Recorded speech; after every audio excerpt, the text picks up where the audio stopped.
Hi hello అందరికీ నమస్కారం. Welcome to my channel. It's me Pragathi Shankar.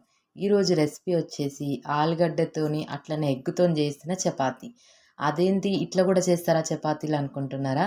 మనం చపాతీ ఎప్పుడు ఒకేలాగా కాకుండా ఇట్లా ఆలుగడ్డని అట్లనే గుడ్డుని వేసి చేసుకుంటే హెల్తీగా మంచి టేస్ట్గా ఉంటుంది. డిఫరెంట్ టేస్ట్ ఉంటుంది. ఇంకా మనం ప్రాసెస్ ఎట్లా చేసుకోవాలో చూద్దాం. ఒక గిన్నె తీసుకొని అందులో నీళ్ళు పోసుకొని ఒక పెద్ద సైజ్ అంత ఆలుగడ్డను తీసుకొని వాటిని 2 ముక్కలుగా చేసి ఉడికించుకోవాలి. ఆలుగడ్డ చాలా మెత్తగా ఉడకాలి.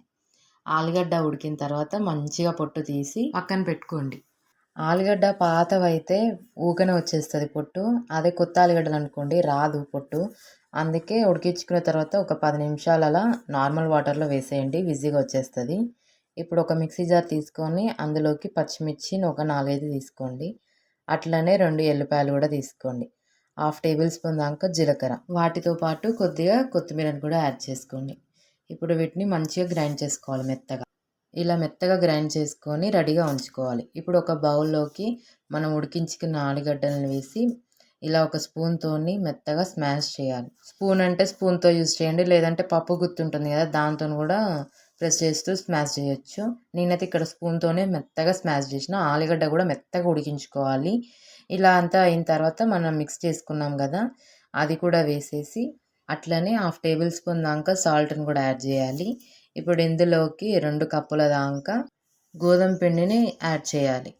ఇలా 2 కప్పుల దాకా గోధుమ పిండిని తీసుకొని ఒకసారి మంచిగా కలిపేయాలి. మొత్తం కూడా ఆలుగడ్డ పచ్చిమిర్చి అంతా కూడా పిండిలో కలిసేలాగా కలుపుకోవాలి.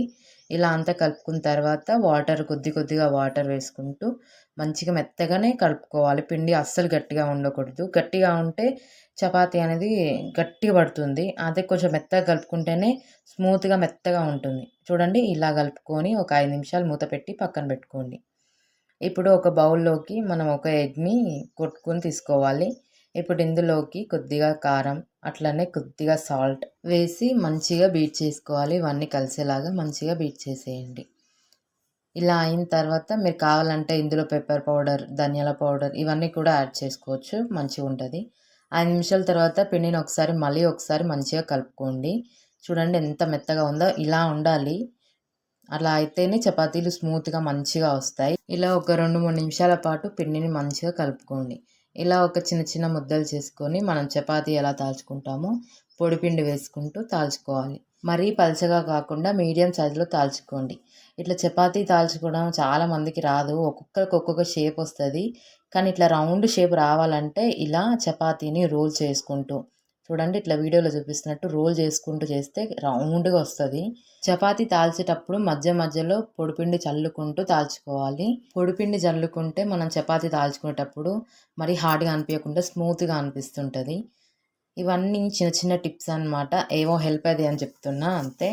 ఇలా అన్నీ కూడా తాల్చుకొని పక్కకు తీసుకోండి. ఇంక ఇప్పుడు నెక్స్ట్ ప్రాసెస్లో చపాతీని ఎలా కాల్చుకోవాలి, అట్లనే మనం బీట్ చేసుకున్న ఎగ్ని ఎక్కడ యూజ్ చేయాలో చూడండి.